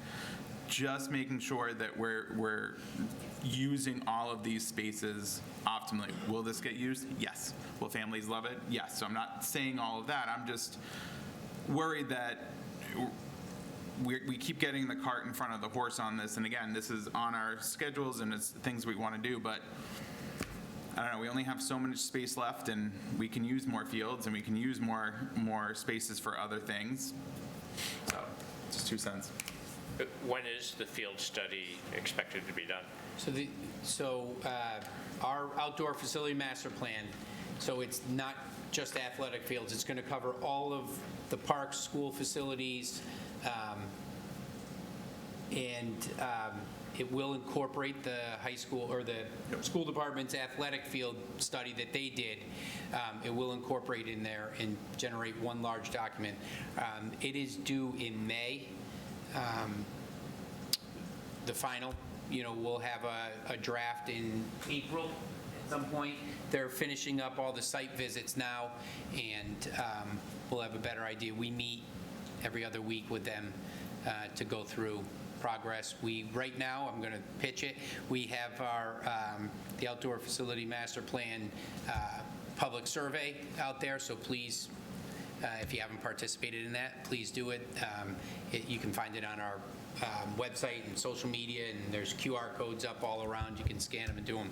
So there's my pitch for that. But that, this is our guiding document for the next 20 years. It's going to look at site amenities, playing fields, playgrounds, whatever is on those sites, and it's going to incorporate the athletic field plan. As far as this site, I see what you're saying. As far as this site is concerned, we couldn't put in any other athletic field there, and I think, for the neighborhood, it's a smaller neighborhood, it's a small neighborhood park. We're not looking to attract lots of traffic that, it's on-street parking, but I see what you're saying in other parks going forward. Frank? They were actually ahead of me. Oh, I'm sorry. Who did I miss over here? Megan? Thank you, Mr. Chairman. I would like to say that I'm really excited about the Port and Place solid surface. I think that there need to be more accessible features for students or children with mobility issues. I imagine a student or a child coming in to this park and not being able to do anything but swing on the swing, and it just doesn't seem very inclusive to me. I know I worked with Bob Kuna to add some accessibility features to the playground at Francis Wyman, and I'd like to see that type of approach, something like a merry-go-round where you can bring you can drive a wheelchair right onto a little platform that spins. All the kids love it, and it's something that's accessible. There's also a seat, so if somebody needs to sit and hold on, they can do that too. So that's something I'd like to see when we come back to vote on this.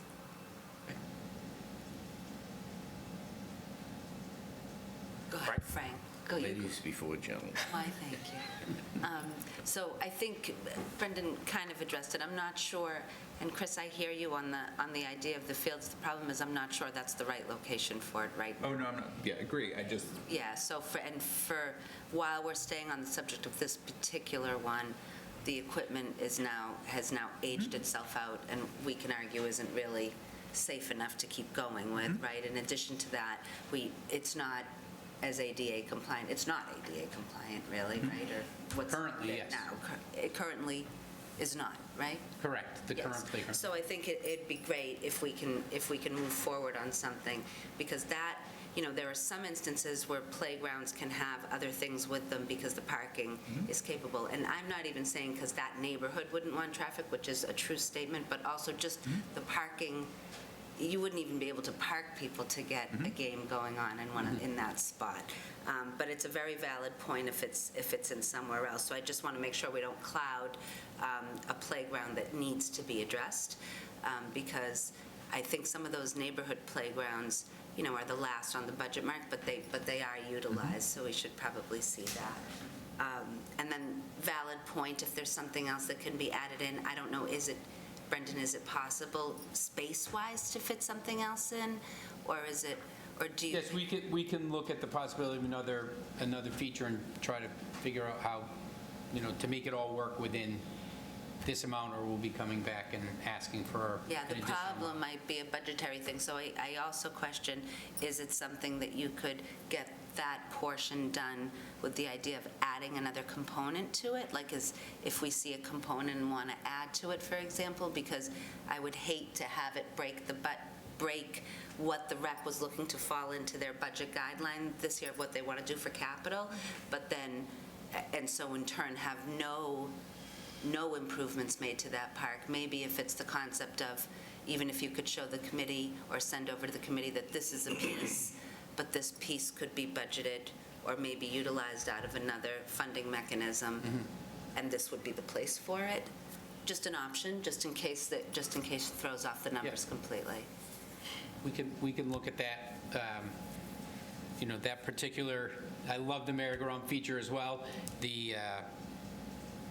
I'm not sure of the cost. I know it was, a fairly expensive piece, but adding that, maybe we can take some features off of this and add in there. I can't promise anything. I'll get some prices and we'll look at that. I question too, because it's shocking sometimes how much playground equipment is. We don't think about that until we start seeing the numbers for it, right? But is that something that the Disability Access Commission would kick in on, or no? Potentially.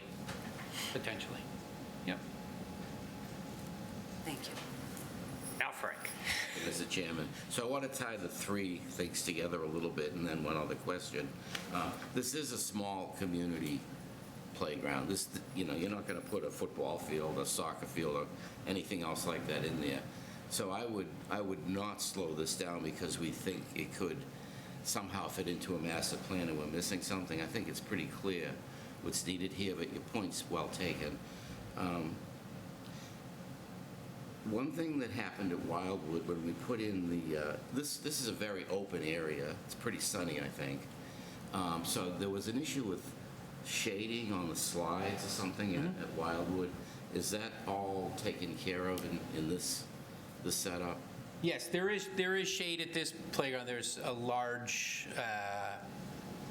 I believe it's an oak tree that sits right outside the playground. So it does provide shade. It's shaded by the trees, where Wildwood, it was not. It sits right out. It ties into all the handicap considerations and, there's a lot of pieces to this stuff.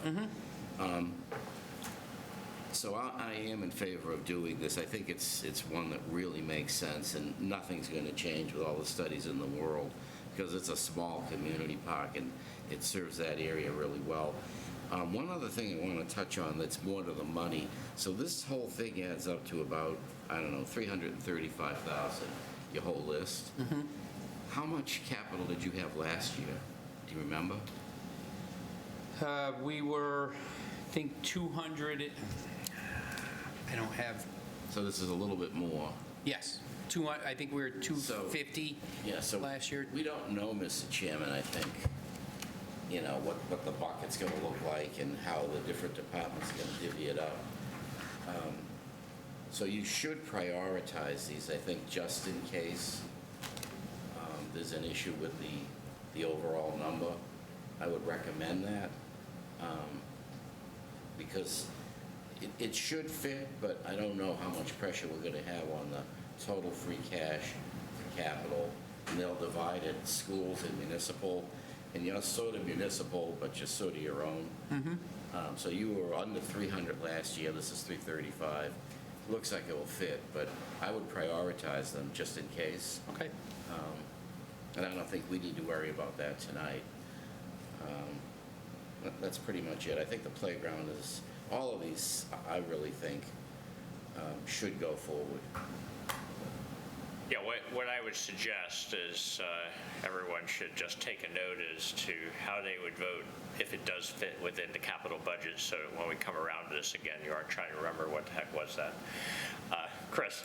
Yeah, I just want to clarify, I'm definitely not against the playground, absolutely for updating it, wine 88 compliant. I think my thought is like when we're positioning these things, because we're going to be putting this in for the next 20 years, and if we turned it, do we have the ability to put in another basketball court? Not trying to think of things that are going to overburden the neighborhood, but maybe a benefit. I mean, we know those basketball courts in the center of town, they're always used. And I'm not suggesting adding lights. I'm not, just being very clear there. But just making sure that we're capitalizing on the space when we're going to put something in for the next 20 years. And we do get good investments out of these, and all for having this, just making sure that when we're stamping these, is it something we're not going to regret 5 years from now or a year from now, just because maybe we decided we do need an extra basketball court, and wow, we have the space and it would fit perfectly with if we turned the playground and could do a basketball court next to it. So that's just where my comments are, is when we're thinking of what we're going to do for the next 20 years on these spaces, just making sure we thought of everything outside the box and then going forward with it. Roger? Sort of hate to try to restate things, but looking at the site, I think placement's really important. And if you're going to plant new grass, having just a place kids can chase a ball and play is really important. So I would caution you about putting it exactly where it is. But kind of what Chris was saying is like figure out how to make sure that there's space to do something else of an appropriate size. Steve? Mr. Chairman and members of the commission, thank you very much for giving us all of your time tonight. I appreciate it.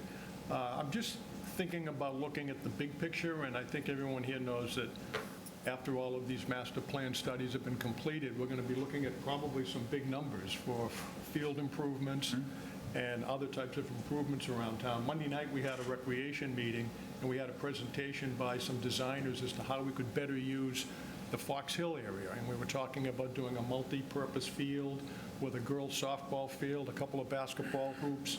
And it was a pretty exciting presentation. We had 3 options, and the night when they came before us, they gave us the 4th option, which everybody seemed to prefer. But that's going to relieve some of the pressure on the fields that Chris was talking about tonight. The other thing that we're going to be talking about soon is the other side of Rush Field.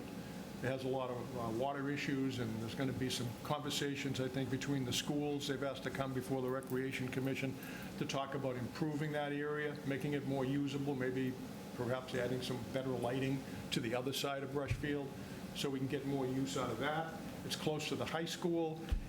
So there's a lot of things going on, and next year we might have some pretty big requests. And what my point is this playground improvement seems to fit in nicely this year. If we tried to put it off until next year with all the other big items, it would get buried. It would never happen. So I think this is a perfect year to put this playground at the top of our priority list. And I understand what you're saying, John, about prioritizing everything, but I think what the commission would like to do is to advocate for all of these this year and let the town meeting vote them up or down. Some of the other ones are pretty small, but they're necessary in order to maintain the quality of the fields. And I know a lot of people, ever since my kids were young, we always talked about the quality of the fields, and there's been a lot of improvements made, and they're getting better and better because we're making these good investments. So I appreciate your time on this. I think we're going to try not to pull anything off of our list when we go before the town meeting. I know the selectmen over the years, and I said this before I got on the commission, they used to, I think, pressure the Recreation Commission to take things off. And I said this to Brenda, and I'm not going to advocate for taking things off. Let the town make a decision. If they vote it down, they vote it down. But before we go into town meeting, I know Paul Sagarino's not going to be happy, but if he wants us to pull something off, I think we're going to have a little bit of pushback on that. So thank you again for all your time and your comments. We appreciate it. Anything additional on the rec warrant articles? Yeah, I'm going to try to ask all the departments this. What open capital projects do you have from previous year's funding? The shade structure comes to mind. Yep, that is actually going out to bid the end of this month. We just completed the specs. So we will go out to bid for the installation of that. We've purchased the actual shade structure. If you recall, we talked about in the past, the price jumped 20% or 30%, something like that. So some of those things have kind of evened out, leveled out a little, and so that is, we have a couple vehicles that we're just waiting on to get. I believe that's it. So the shade structure and vehicles, and we're at the mercy of Ford or whoever is making the vehicles. Sure. Thank you. Okay. Okay, great. Thank you very much. So when we get the full capital picture, we'll schedule these for a vote. Thank you, All right. guys. Thanks a lot, Steve. Thank you, Brendan. Thank you. Thanks, Thank guys. you. So we have our recurring item here. I don't know if we have updates or not. Is there Staring at his... Is there anything on the debt that we need to update, or large projects, any new developments? Okay. All right, great. We don't need to discuss that then. Which brings us to approval of the minutes. So we have the minutes from our most recent February 28th meeting. I didn't hear any feedback, so they're in unchanged form from what I sent you. Any comments or questions on that? Motion to approve. Second. Thank you. All right, those in favor, please raise your hand. That's going to be complicated. All right. Approval of the minutes, Roger? He's in favor. Thank you. All right. Opposed? Abstain. Okay. So hold on, don't go anywhere. We got Chris and Ed are abstain. The rest are yeses. That is 10-02 for approving the minutes. Anything else we need to discuss tonight? All right, our next meeting is in 1 week on March 13th. And we have a whole bunch of Town Hall 2 items to keep you busy, and Town Hall 1. So it'll be Veterans, Disability Access, Council on Aging, Building Inspector, MIS, Central Administration, and Treasurer Collector. So a lot of budgets for everyone to go through. Yeah, next week's going to be packed. It'll be a good one, just like every week. All right. All right. I believe that is everything for tonight. Only 165 hours away. We are adjourned. Throw the switch. Thank you.